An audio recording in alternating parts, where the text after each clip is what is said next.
और चलिए शुरुआत करते हैं सवाल 10 बजे की। अपने इस खास प्रोग्राम में आज हम बात करने वाले हैं पाकिस्तान और अफगानिस्तान के बीच वार पलटवार की।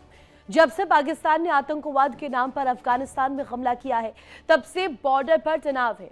दोनों देश एक दूसरे पर लगातार गोलीबारी कर दहशत फैला रहे हैं और जो निर्दोष है उनकी जान ले रहे हैं। हमलों को लेकर लगातार दोनों देश बड़े बड़े दावे भी कर रहे हैं। पाकिस्तान और अफगानिस्तान के बीच वार पलटवार का सिलसिला जारी है। हालांकि इस हमले की शुरुआत पाकिस्तान ने की, उसके बाद अफगानिस्तान ने पाकिस्तान को मिटाने की ऐसी कसम खाई है कि पाकिस्तान अफगान तालिबान हमलों से संभल नहीं पा रहा है। पाकिस्तान के हर हमले का माकूल जवाब अफगानिस्तान दे रहा है और ऐसे में एक बार फिर से अफगानिस्तान ने पाकिस्तान पर ड्रोन अटैक किया है। तालिबान का दावा है कि उसने इस्लामाबाद के फैजाबाद के पास मिलिट्री कैंप, नौशेरा के आर्मी कंटेनमेंट और जमरूद में मिलिट्री कॉलोनी, इसके साथ साथ एबटाबाद के में हमले के लिए जो तस्वीर सामने आई है, यानी कि अफगानिस्तान ने इस बार पाकिस्तान के मिलिट्री कैंपों को निशाना बनाया है।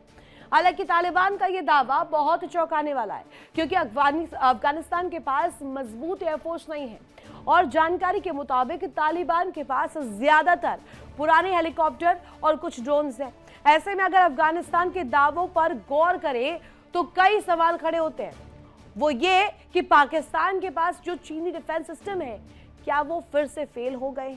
अगर तालिबान के दावों में दम है तो पाकिस्तान और उसके सबसे प्रिय मित्र चीन के लिए बहुत शर्म की बात है। सच तो यह है कि चीन के एयर डिफेंस सिस्टम पाकिस्तान को बचा नहीं पा रहे हैं। अफगानिस्तान के हवाई हमलों ने एक बार फिर से पाकिस्तान के एयर डिफेंस की पोल खोलकर रख दी है। इसके साथ ही एक बात और खुलासा हुआ है, वो ये कि पाकिस्तान सिर्फ खोखली धमकियां देना जानता है। जब वो अफगानिस्तान के हमलों से खुद को नहीं बचा पा रहे हैं तो भारत के हवाई हमलों का मुकाबला कैसे करेगा भला? अफगान तालिबान ने पाकिस्तान में हवाई हमलों को लेकर क्या दावा किया है, वो आपको डिटेल्स हम देंगे। हालांकि विशेष चर्चा के लिए हमारे साथ खास मेहमान जुड़े हुए हैं, उनका मैं सीधे रुख करना चाहूंगी और तारुफ आपसे करवा दूं।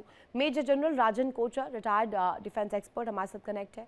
Group captain doctor VN Shah, retired defence expert, हमारे साथ के तौर पर ज्वाइन कर रहे हैं। डॉक्टर राम श्रीवास्तव, विदेश मामलों के जानकार। जहांगीर कलहुड़ो, भू राजनीतिक विशेषज्ञ, हमारे साथ पाकिस्तान से कनेक्ट है। पहला सवाल जहांगीर जी आप ही से रहेगा। ये वार पलटवार का दौर, हवाई हमलों का सिलसिला, शुरुआत आपने की थी, लेकिन अब अफगान नहीं रुक रहा है।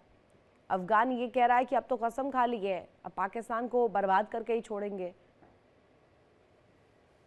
जी, बड़ी मेहरबानी, आपने मुझे मौका दिया इंडिया डेली पे। और मेरे सारे सीनियर लोग बैठे हुए हैं। I think they are very respectable and they are very well spoken regarding such Pakistan, India and Afghan and Bangladesh issues. तो मैं शुरुआत कुछ ऐसे करूंगा। देखें, हमने जो है बार बार अफगानिस्तान की जो अभी तालिबान रेजिम है, इनसे कहा कि पाकिस्तान में काफ़ी सारे इंसिडेंट हो रहे हैं, जिसमें आपने शायद देखा होगा कि हमारी 2 से 3 मरतबा कतर में मुलाकात हुई, उसके बाद तुर्किया में हुई और उसके बाद जो है बैकडोर पे सऊदीया के साथ भी अच्छी खासी बात हुई। लेकिन उसके बाद भी वो नहीं रुक पा रहे थे हमले। जैसे रिसेंटली आपके चैनल ने ही, बल्कि इंडिया मीडिया ने भी बड़ी हाइप मचाई थी। जैसे इस्लामाबाद में 2 धमाके हुए थे और 1 तो इमाम बारगाह में हुआ था। उसके बाद हमारे जो है 1-2 सिक्योरिटी कॉन्वॉय पे इंसिडेंट हुआ था, जिसकी ज्यादातर लिंक्स जो है, लाइव लिंक्स, कल जिस कमांड एंड कंट्रोल सेंटर से जो है आपने स्पष्ट तो कर दीजिए, अफगानियों से आपकी लड़ाई थोड़ी है। आपकी लड़ाई जिनसे आप उनसे लड़िए, आप टीटीपी को टारगेट कीजिए। आप तो आम नागरिकों को भी टारगेट कर रहे हैं। आम नागरिक थोड़ी वहां पर जाके इस्लामाबाद में विस्फोट करवा रहे होंगे। आम नागरिक मारे जा रहे अगर अफगानिस्तान में, तो वो तो बदला लेगा ही, जवाब तो देगा ही आपको। जी बिल्कुल बिल्कुल। मैं आपके 2 से 3 चैनलों का जिक्र करूंगा इसमें, शायद अगर आप लाइव कर सकें। मैं दूसरे चैनलों का जिक्र मेरे चैनल पे मैं नहीं चाहती हूँ। इंडिया डेली पर हैं आप, इंडिया डेली की बात कीजिए।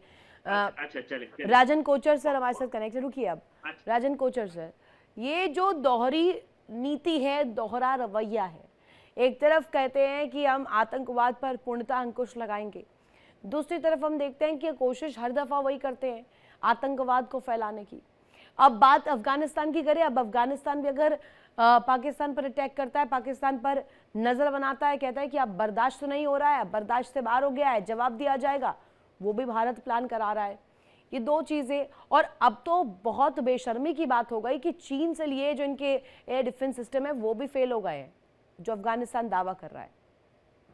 देखिए रितु जी, पाकिस्तान हमेशा अफगानिस्तान को डोमिनेट करना चाहता था। अगर आपने देखा 2021 में जब तालिबान आया था तो DGISI पाकिस्तान गए थे वहाँ पे, जल हमीद, और एक स्टेटमेंट अफगानिस्तान से आई थी कि अब पाकिस्तान को स्ट्रेटेजिक डेप्थ मिल गया है। तो इस तरीके की एक डोमिनेशन पाकिस्तान अफगानिस्तान के ऊपर करना चाहता था। तालिबान को वो मंजूर नहीं था, और आहिस्ता आहिस्ता हमने देखा 2021 के बाद ये जो रिलेशंस हैं अफगानिस्तान और पाकिस्तान में बिगड़ते गए, क्योंकि पाकिस्तान हर एक चीज में अफगानिस्तान को डोमिनेट करने की कोशिश कर रहा था जी। अब हर एक देश का एक अपना एक आइडियोलॉजी होती है, सेल्फ रिस्पेक्ट होता है, और जब आप इसको लोगों को अगर आप इस तरीके से डोमिनेट करने की कोशिश करेंगे तो आपको वो रिएक्शन इसको मिलेगा ही। तो इसलिए आप देख रहे हैं इतने पुराने रिश्ते होने के बावजूद आज जो ट्रेड है पाकिस्तान और अफगानिस्तान का वो जीरो हो चुका है। और 1-1.5 साल पहले $2.6 बिलियन का ट्रेड था। आप जानते हैं कि तोरखम और चमन ये 2 ट्रेड आपके पॉइंट्स थे जहां से ट्रेड होता था। अब जो मुद्दा आता है कि आज हम इसको देख रहे हैं, देखिए आप पाकिस्तान के हमारे गेस्ट हैं यहाँ पे, मैं इनको बताना चाहता हूँ कि आप अफगानिस्तान को हल्के में मत लीजिए। जो कैपेबिलिटी अफगानिस्तान के पास है आपके ऊपर वार करने की, बेशक उनके पास कन्वेंशनल आर्मी नहीं है, बेशक उनके पास एयरफोर्स नहीं है, पर उनके पास जो कैपेबिलिटी है उससे पाकिस्तान के अंदर बहुत नुकसान हो सकता है। और ये हमने एक्चुअली देखा भी है। पाकिस्तान इस्लामाबाद में आप देखिए आपका सुसाइड अटैक हुआ, आपका रावलपिंडी में अटैक्स हो रहे हैं, कराची में हुआ। तो ये सारी वनरेबिलिटीज़ हैं आपके पाकिस्तान के अंदर, और काफ़ी अफगानीज पाकिस्तान में रहते हैं। आपको समझना पड़ेगा 10 से 12 लाख रेफ्यूजीज हैं और सारे अभी वापस नहीं गए। तो हर एक अफगानिस्तान आपके लिए एक टाइम बॉम्ब है जो पाकिस्तान में रह रहा है, और उसकी शनाख्त आप नहीं कर पा सकते हर एक की। तो इसलिए मैं ये इसको मानता हूँ कि आपका जो एक स्ट्रैटेजी है, जो पाकिस्तान आर्मी की स्ट्रैटेजी, देखिए आप उनके ऊपर काबुल के ऊपर आपने स्ट्राइक अपना क्यों किया, क्या हासिल किया आपने इस काबुल, क्या वहाँ पे टेररिस्ट कैंप्स थे जिनको आपने स्ट्राइक किया? और इसको विजुअल्स अफगानिस्तान से पूरे वर्ल्ड मीडिया में एडिशनल क्वेश्चन ये हो जाता है राजन सर, इसमें एक और क्वेश्चन ऐड ऑन हो जाता है। ये तो कोशिश करते हैं दोस्ती बनाने की, अब ये दोस्ती है या मौके का और कहा जाए फायदे का सौदा है, ये तो पाकिस्तान ही बता पाएगा कि चीन के साथ क्या है और अमेरिका के साथ क्या है। समय समय पर ये रिप्रेजेंट भी किया जाता है। वीएन झा सर, हम देखते हैं HQ9 जब ऑपरेशन सिंदूर चल रहा था उस दौरान पाकिस्तान इस्तेमाल करता हुआ नजर आया था, जो कि बुरी तरीके से मार खाया था, बुरी तरीके से पिटा था। और इस्लामाबाद की बात करें या बॉर्डर क्षेत्र की बात करें, जो जो इन्होंने अपने डिफेंस बेड़े से चीज़ें निकाली थी वो सारी चाइनीज़ निकली, 70 से 80%। HQ16 हो, FM90 हो, अन्य जो मिसाइलें इन्होंने इस्तेमाल किए, डिफेंस सिस्टम यूज़ किया, सब चाइनीज़ निकला। अब चाइनीज़ माल पर कितना भरोसा किया जाए, चाइनीज़ चीज़ें, चाइनीज़ डिफेंस सिस्टम पर कितना भरोसा किया जाए, और वो सभी देख भी रहे थे ऑपरेशन सिंदूर के वक्त कैसे मुंह की खानी पड़ी पाकिस्तान को। अब ये दावा अफगान का कि चाइनीज़ चीज़ें लगाई थी और उसको भी ड्रॉप डाउन कर दिया अफगान ने। जी रितु जी, देखिए चाइनीज वेपन सिस्टम है, इस पर कितना भरोसा कर सकते हैं, ये तो कोई जब बड़ा ऑपरेशन होगा तभी उसकी झलक मिलेगी। इसकी एक झलक हमें ऑपरेशन सिंदूर में मिल चुकी है कि चाहे उनका रेडार हो, चाहे उनका ट्रैकिंग सिस्टम हो, चाहे उनका वेपन सिस्टम हो, उनका ड्रोन हो, या उनके फिर वो जो एयर टू ग्राउंड या एयर टू एयर जितने भी मिसाइल सिस्टम्स हैं वो हो, इसमें से कोई भी जो है वो बहुत इफेक्टिव यहाँ पे नहीं हुआ था। और वही चीज़, उसी का झलक जो था वो हमें ऑपरेशन सिंदूर में मिला था।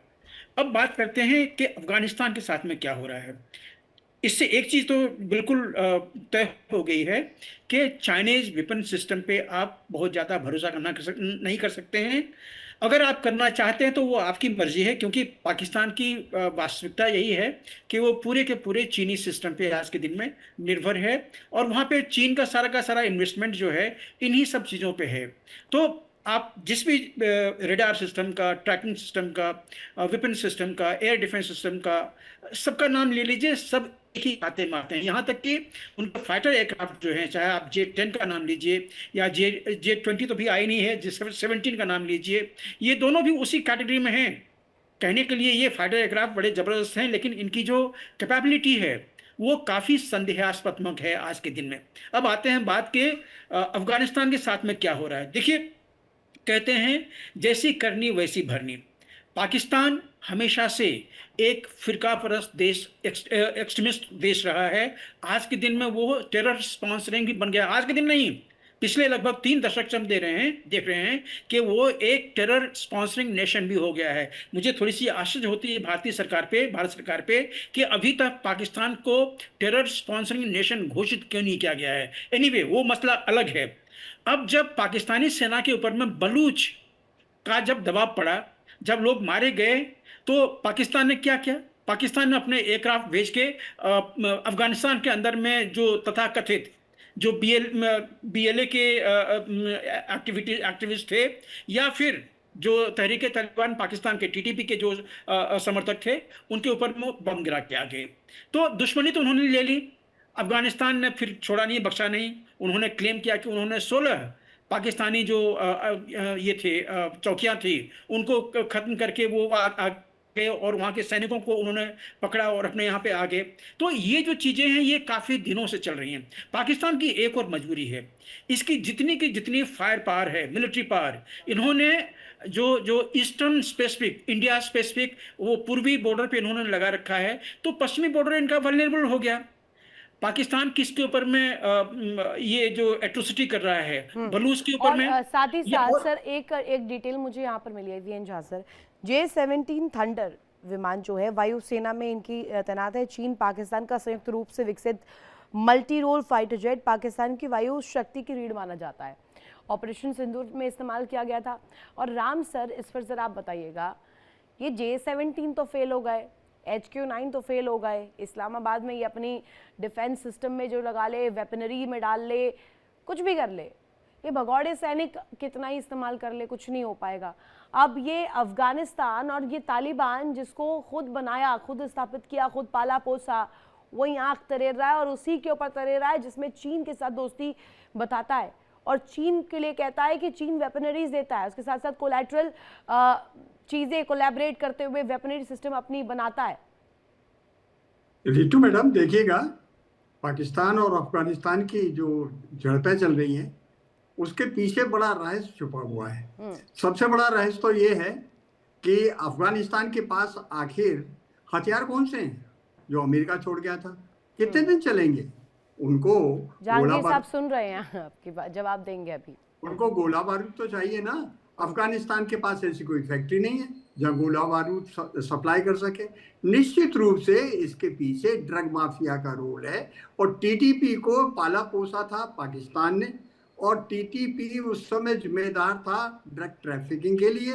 इसलिए जिम्मेदार था कि वहां से अफीम खरीद कर कोकीन बनाकर पाकिस्तान से और उसको विदेशों में भेजा जाता था। उन डॉलर से ये हथियार TTP को दिया करते पर थे। सवाल है कि कितना टिकेंगे, अब ये टिकेंगे कितना बिल्कुल भरोसा नहीं करे टिकेंगे, पाकिस्तान? बिल्कुल नहीं टिकेंगे। अभी भी ये जो युद्ध चल रहा है, इसके पीछे, पर्दे के पीछे हथियार माफिया है, ड्रग माफिया है, और ये पाकिस्तान की जनता समझ नहीं रही है। पाकिस्तान की जनता के लिए सबसे बड़ा धोखा अगर कोई दे रहा है तो वहाँ के फौजी अफसरान दे रहे हैं। कहने के लिए अमेरिका ने 1 अरब 1.3 बिलियन डॉलर की इनको मदद दी, लेकिन ये भूल गए, उससे 50% वापिस चला गया। कहाँ? वापिस अमेरिका चला गया। डोनाल्ड साहब के दामाद ने जो क्रिप्टो करेंसी का सेंटर बना रखा है, और आज की स्थिति ये है रितु जी कि ये बिल्कुल फैक्ट है।